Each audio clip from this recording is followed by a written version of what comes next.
الحمد لله نستعينه ونستغفره ونؤمن به ونتوكل عليه ونعوذ بالله من شرور أنفسنا ومن سيئات أعمالنا من يهده الله فلا مضل له ومن يضلله فلا هادي له وأشهد أن لا إله إلا الله وحده لا شريك له وأشهد أن محمدا عبده ورسوله أرسله بالحق بشيرا ونذيرا بين يدي الساعة من يطيع الله ورسوله فقد رشد ومن يعصهما فإنه لا يضر الله شيئا أما بعد فإن خير الحديث كتاب الله وخير الهدي هدي محمد صلى الله عليه وسلم وشر الأمور محدثاتها وكل محدثة بدعة وكل بدعة ضلالة وكل ضلالة في النار فأعوذ بالله السميع العليم من الشيطان الرجيم بسم الله الرحمن الرحيم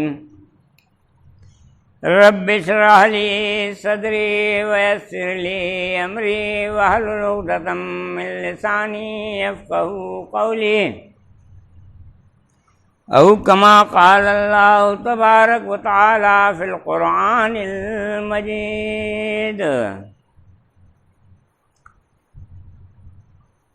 ألهاكم التكاثر حتى زرتم المقابر كلا سوف تعلمون ثم كلا سوف تعلمون كلا لو تعلمون علم اليقين لترون الجحيم ثم لترونها عين اليقين ثم لتسألن يومئذ عن النعيم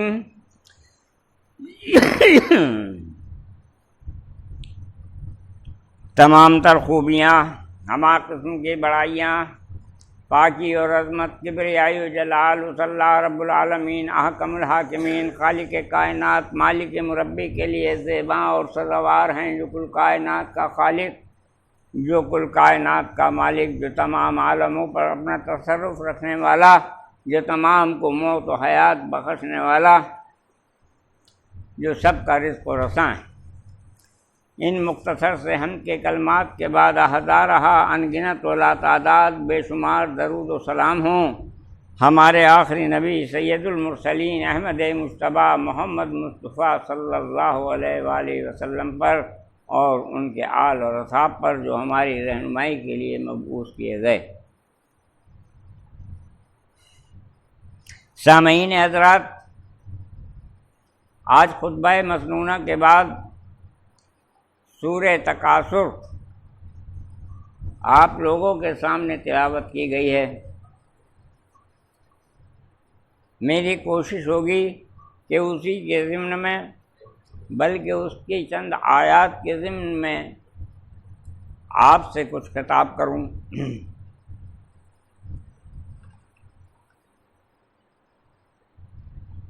اگرچہ میری طبیعت ناساز ہے، صحیح نہیں ہے۔ کل شام تک کی حالت تو یہ تھی کہ گھر میں آنے والی عورتیں کہہ رہی تھیں کہ کیا اب انسانوں سے منہ پھیرنے لگے ہو، پھر بھی آج قدرے کچھ طبیعت سنبھلی، معلوم نہیں کہ اللہ کو کیا منظور ہے کہ خطبے کے وقت کچھ تھوڑا سدھار ہو جاتا ہے اور خطبہ دینے کا موقع مل جاتا ہے۔ اس میں مصلحت خداوندی کیا ہے یہ اللہ ہی جانتا ہے۔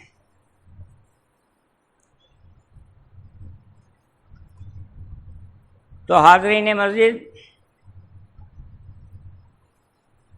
شروع کا لفظ اور شروع کی آیت الہاکم التکاثر،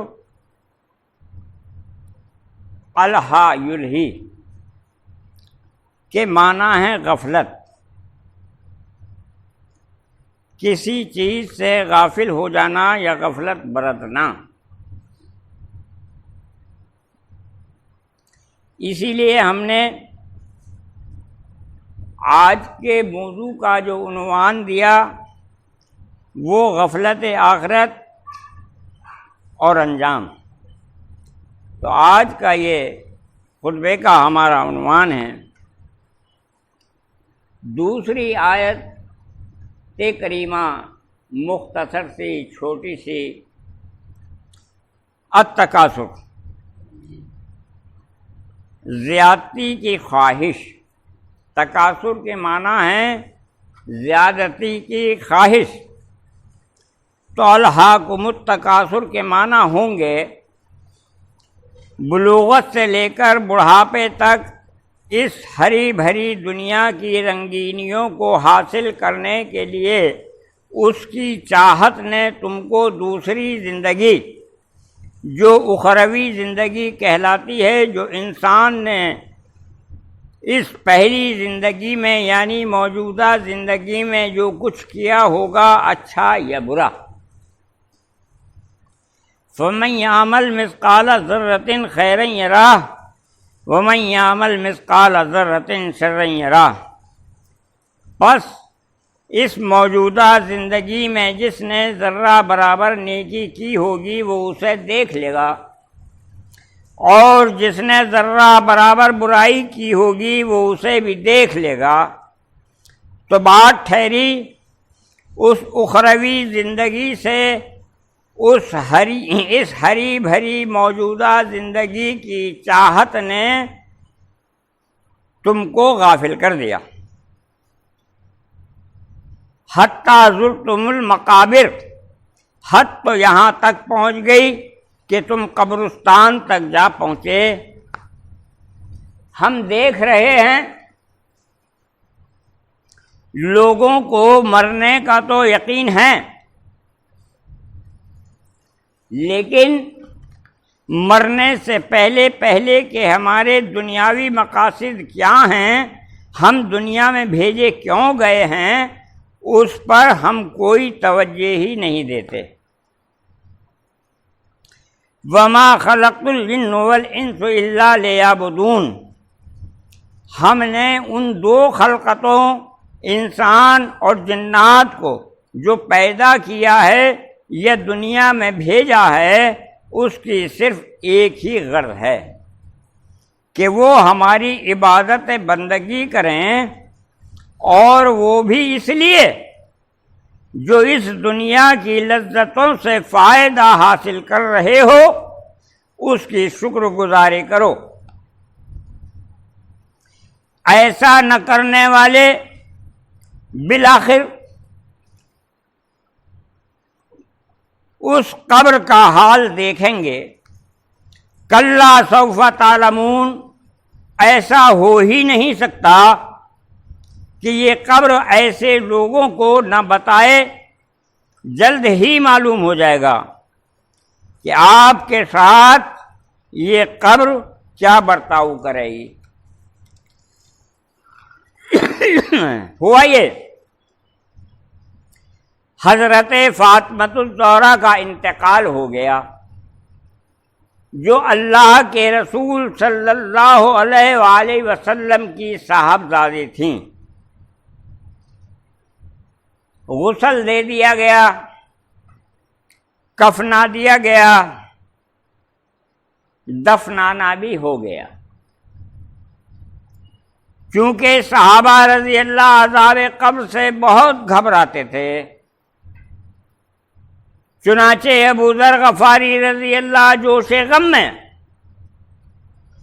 قبر سے ہی مخاطب ہو گئے اور کہنے لگے، یا قبر اتدری من التی جئنا بہا الیکا، تجھے معلوم ہے ہم نے تیرے اندر کس کو دفن کیا ہے؟ ہذہ بنت رسول اللہ، یہ صاحبزادی ہیں اللہ کے رسول کی۔ ہذہ زوجۃ علی، یہ زوجہ بیوی ہیں حضرت علی کرم اللہ رضی اللہ کی۔ امہ حسن والحسین، اور والدہ ہیں حسن حسین کی۔ فاطمہ الزہرا، اور یہ حضرت فاطمہ دنیا کی مسلمان عورتوں کی سردار ہیں۔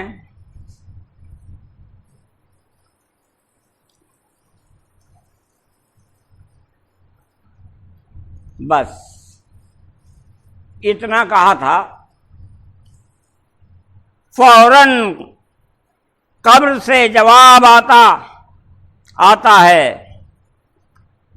اس کو گویائی دے دی جاتی ہے، اور یہ کوئی بڑی بات نہیں۔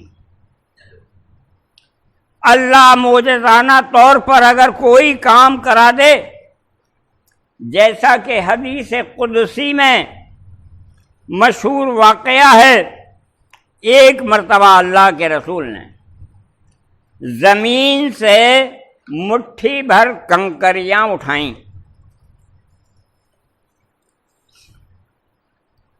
ان میں سے سبحان اللہ کی آواز آ رہی تھی۔ صحابہ کرام سن رہے تھے، پھر بھی اللہ کے نبی کی مصلحت کہ ان مٹھی بھر کنکریوں کو آپ نے ابو بکر صدیق کی طرف منتقل کر دیا۔ کنکریوں میں سے برابر سبحان اللہ کی آواز آتی رہی۔ پھر وہی کنکریاں ابو بکر صدیق رضی اللہ تعالی عنہ نے حضرت عمر فاروق رضی اللہ تعالی عنہ کی طرف منتقل کر دیں۔ کنکریوں سے برابر آواز آتی رہی، سبحان اللہ۔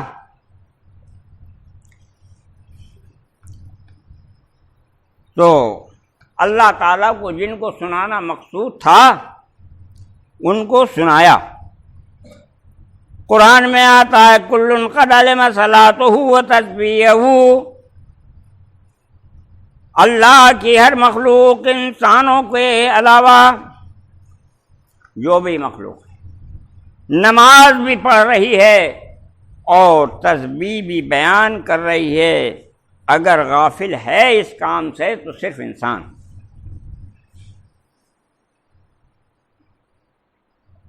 اب انسان کو چونکہ یقین نہیں آتا ایسی چیزوں پر، اسی لیے اللہ تبارک و تعالیٰ نے ان دو یا اس جیسے اور بہت سے معجزات کے ذریعے ان لوگوں کو یہ بتانا چاہا کہ یہ حقیقت ہے،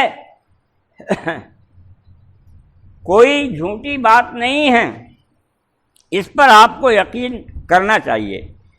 الغرض قبر سے جواب آتا ہے، یا ابی ذر ما انا موضع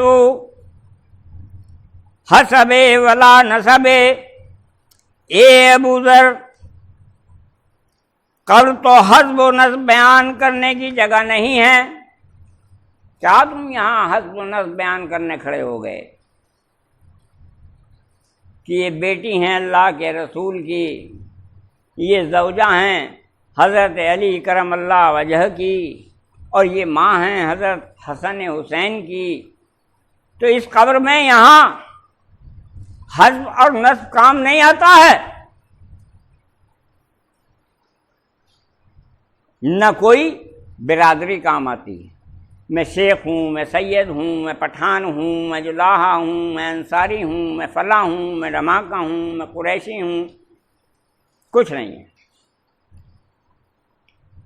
قبر اس کو جو کچھ کرنا ہوتا ہے وہ اپنے حساب سے اس آدمی کے ساتھ وہی سلوک کرتی ہے جو اس کو کرنا ہے۔ تو کہا اے ابو ذر، قبر تو حرف بیان کرنے کی جگہ نہیں ہے، انما انا موضع العمل الصالح، یہاں تو عمل صالح کام آئیں گے۔ فلا ينه مني الا من كسر خيره وسلم قلبه وخلص عمله، مجھ سے وہی نجات پائے گا جس کی بھلائیاں زیادہ ہوں گی۔ میرے ساتھ جو رحم کا معاملہ ہوگا وہ اسی کے ساتھ ہوگا جس کے پاس بہت ساری بھلائیاں ہوں گی، دل فرما بردار ہوگا اور اعمال خالصۃ بوجہ اللہ ہوں گے۔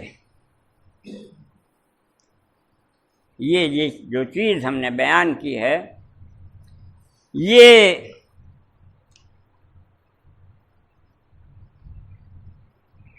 مسائل جنازہ حضرت الشیخ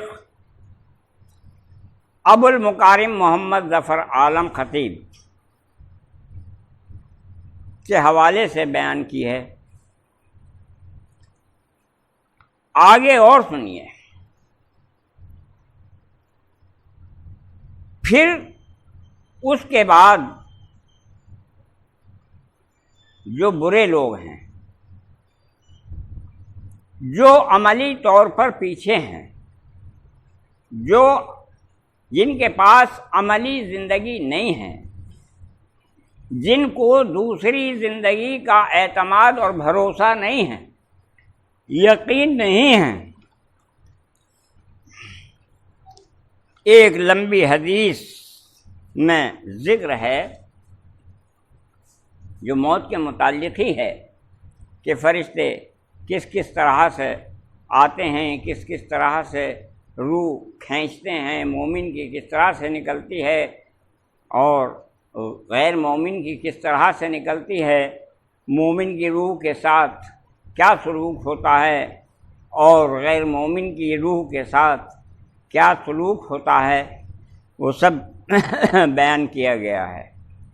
تو قبر میں دفنا دیا جاتا ہے۔ اب اس کے بعد جیسے اس کے اعمال پہلے تو فرشتوں سے سابقہ پڑتا ہے، وہ اس سے چند سوال کرتے ہیں اور اس کے بعد پھر قبر کو حکم کیا جاتا ہے جو کچھ بھی اسے کرنا ہے۔ تو وہ کیا کرتی ہے؟ پہلے تو اس قبر کے اندر آگ کے شعلے، بھاپیں، گرمائی، دوزخ کی کھڑکیاں کھول دی جاتی ہیں، اس کو قبر سے اس کا الحاق ہوتا ہے، اس کو شدت کی گرمی ہوتی ہے اور بدل جلنے لگتا ہے۔ اس کے بعد تو اور بہت سے سابقے پڑتے ہیں، جو قبر کے اندر کیڑے مکوڑے ہیں وہ بھی اس کے ساتھ برا سلوک کرتے ہیں، لیکن اس سے پہلے کہ وہ کیڑے برا سلوک کریں اس کے ساتھ یہ قبر کیا کرتی ہے۔ یُطَیَّقُ عَلَیْہِ قَبْرُهُ حَتَّى تَخْتَلِفُ فِیہِ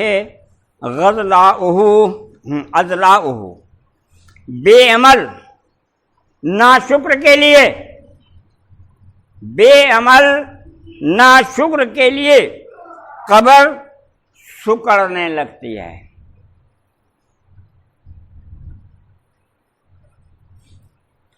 یہاں تک کہ اس کو اس زور سے بھینچتی ہے کہ اس کی پسلیاں آپس میں سکڑ کر ایک پسلی دوسری پسلیلی سے مل جاتی ہے، اس طرح سے جس طرح سے یہ انگلیاں آپس میں مل گئی ہیں، ایک پسلی دوسرے کے اوپر چڑھ جاتی ہے، پھر اس وقت کیا حالت ہوگی اس انسان کی کہ جب ایسا ہوگا۔ لیکن